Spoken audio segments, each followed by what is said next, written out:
mankind is stupid and cruel. Just the cruelty that we do to each other is unfathomable. But some people seem to enjoy it. I was there in 2005. I was there when Hurricane Katrina hit, and we were in the water. They said no one's to go outside on the deck. But being the recalcitrant kind of stirrer musician that I am, I thought I can't not go outside, so I went outside.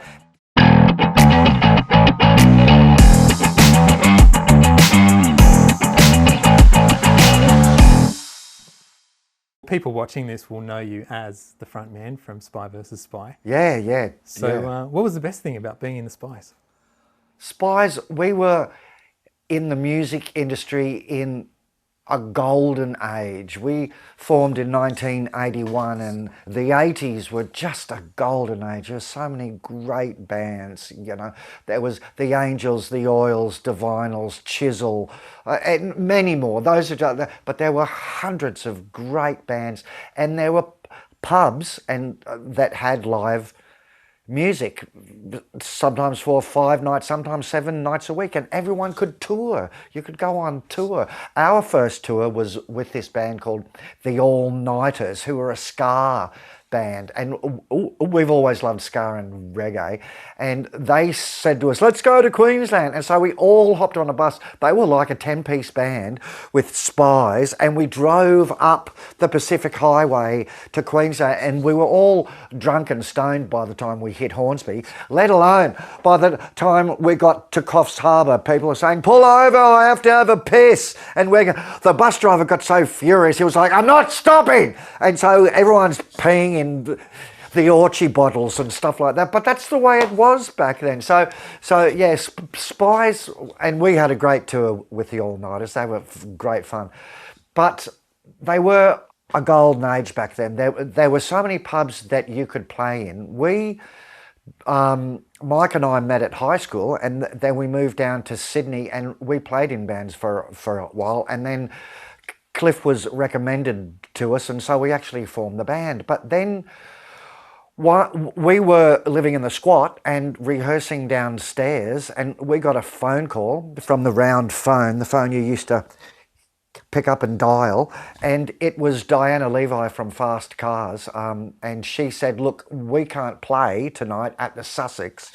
Could you guys come and do the gig? And so we went, sure, and we loaded in to the van. We'd never done a gig before, and because we didn't have a singer, most of our songs were all instrumentals. So we just went along, set up at the pub, and we played our instrumental songs, and Cliff started going, way-oh, way-oh, and so Mike and I go, way-oh, way-oh, but it was mainly instrumentals.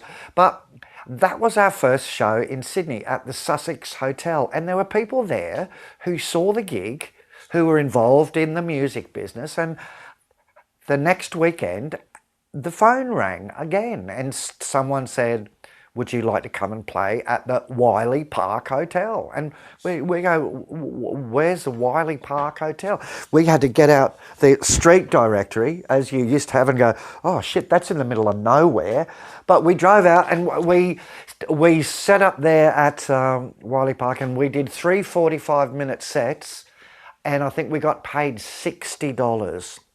And we had to pay the agency $6 commission, because it was 10%. But we were sort of going $60. We just took 20 each, and we didn't pay the agency. But they never forget.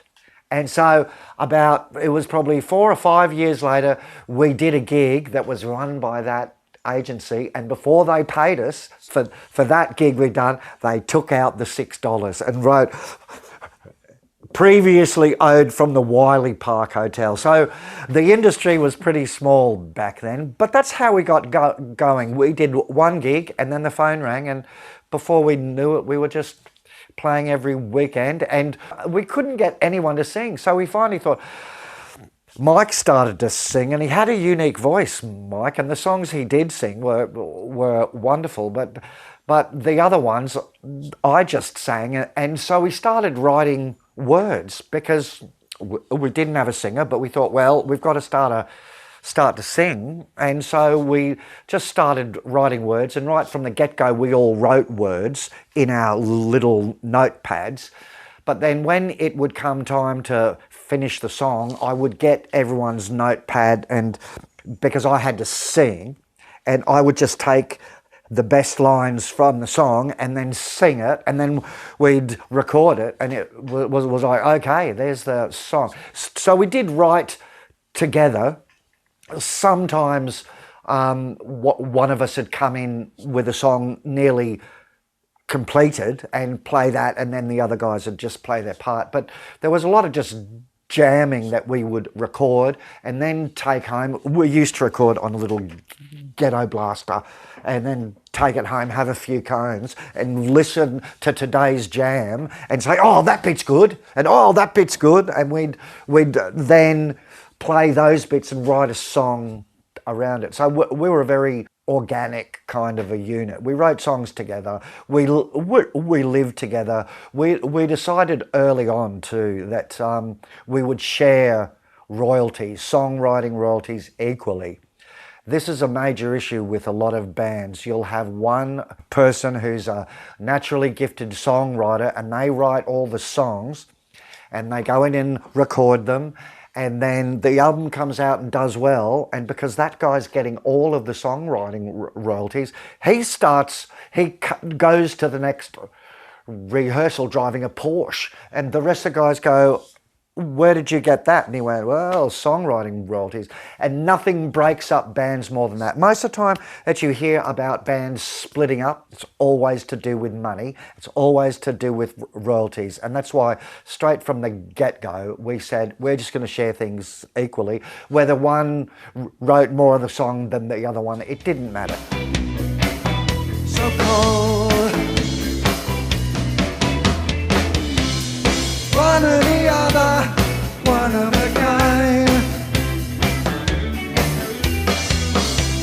Some of the place, some of the time. Yeah. The man at my side began to go mad. He couldn't help himself. He began to shake.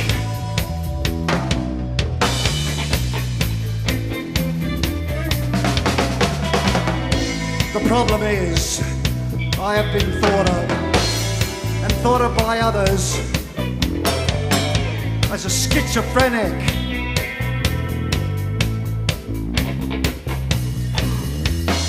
Look, won't you look around? Back in the 80s, there was a lot of piracy going on. People were making bootleg, people would record and sell the tapes, and a Brazilian DJ went on a surfing safari, because in Brazil they're big surfing, and they've got this thing that's called surf music. And he went and got a couple of Spy bootlegs and took them back to Rio and started to play Spies, and before we knew it, we were big in Brazil. And this guy called Ricardo Chanchilli kept saying, come over, and so we finally said, okay, we'll come over, and we came over and we got there, and it was like huge crowds, and we were rock stars again, and it was like, how did this happen? So we think bootlegging mightn't be such a bad thing, because, yeah.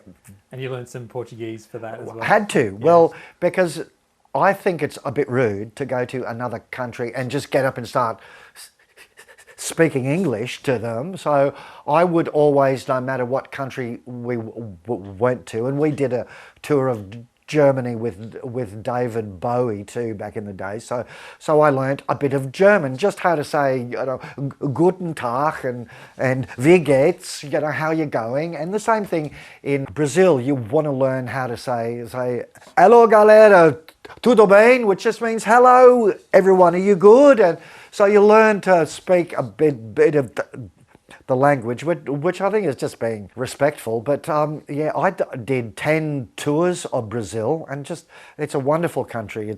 It's like Australia. Beaches are beautiful, people are very surf-minded. And then I left Spy vs. Spy in 2003 and became a chef, and Mike kept going kept going back. So yeah, we've got a lot of Brazilian fans, and we love it over there. It's a great place. Every man should go to Brazil. It's just beautiful, wonderful. Surf Music Austrália, diretamente para Bahia, com vocês, Spy versus Spy.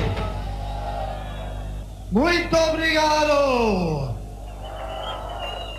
Boa noite! E aí, galera do Salvador!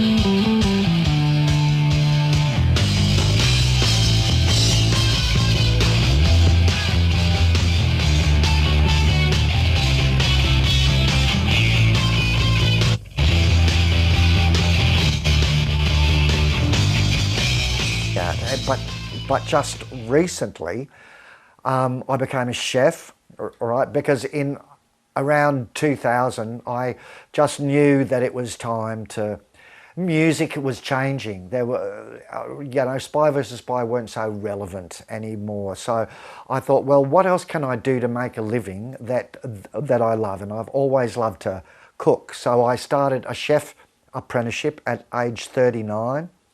And did a 4-year chef apprenticeship, which was really hard, but I got through it. And then I worked for 20 years. I went and worked in the Gulf of Mexico and became a head chef on a drill rig. And I was there in 2005. I was there when Hurricane Katrina hit, and we were in the water. But I was on a 750-foot ultra deep water drill ship, but I'll never forget, they said no one's to go outside on the deck, but being the recalcitrant kind of stirrer musician that I am, I thought I can't not go outside. So I went outside, and I remember watching these ships that were alongside us going up and down, and each ship's got these markings, 1 foot, 2 foot, 3 foot, 4 foot, and I remember these ships going up and down, and I thought, what's the biggest number that I could see? And I could see 29 feet would come up, 29 feet. And so the waves were that big. They were absolute, like, you've never seen it. It just was incredible. Funny thing is, I wasn't scared once. It was exciting. It was thrilling, because here I am in the middle of a hurricane. Whoa, whoa, whoa. What could possibly go wrong? Yeah. Thank you very, very much. And it would be remiss of us to not mention our dearly beloved Michael Wiley, who is no longer with us, but his spirit lives on. Michael Wiley, what a legend he was. What a legend. And so in his memory tonight, we're going to do one of his favourite songs. Reality really is a matter of a clarity of mind.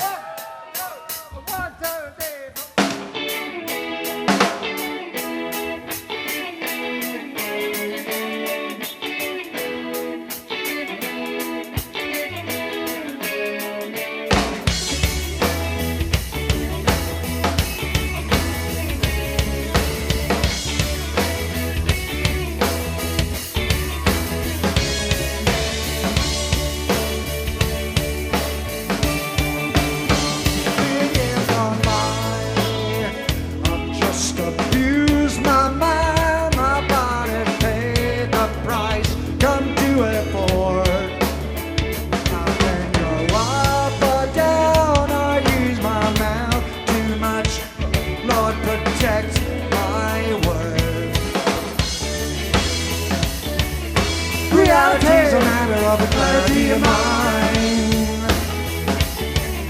Reality's a matter of the clarity of mind. Take the things away, 'cause I like the look of that. It makes my mouth water, left in the About songwriting, you're known with Spies for talking about issues like racism, social injustice, corruption, consumerism, xenophobia, credit cards, Sally Ann, all of those sort of songs. Don't Tear It Down even. Yeah. Has anything changed? No, the world's even worse. The world's at war, but it always has been at war. You look back through the centuries and mankind is stupid and cruel. Just the cruelty that we do to each other is unfathomable. But some people seem to enjoy it. It's terrifying. And I still believe in the power of light. I love Gandhi used to say that even in the midst of darkness, light persists. And I have to believe that there is light in humanity as well. And hopefully someday we'll push through this urge to slaughter each other and find peace and find light. Because light is where all the good is and darkness is where the black is. He's hearing voices, he isn't frightened. A sour lemon is emanating. You're hard-headed, so cold-blooded. One is too many, three's not enough. Why don't you change? You see the needle in 100 haystacks. You see the haystack waiting. Why don't you change? How long will this game play out? Why don't you care? Won't you make your exit now?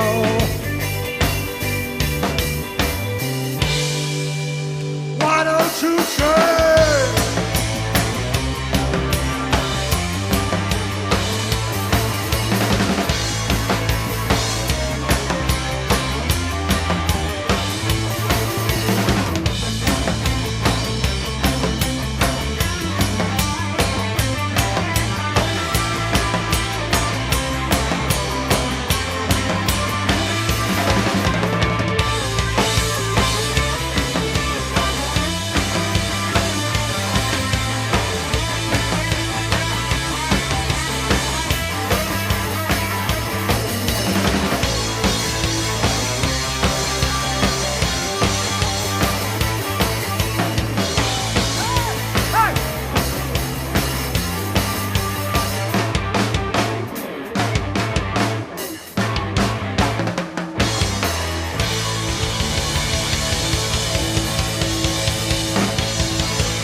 So Craig, let's talk bass. Bass. My 1959 P bass that I bought from Pete Garrett back in 1987 or something. He brought it back from, I think, the Diesel and Dust tour. Come on, baby, do it for me.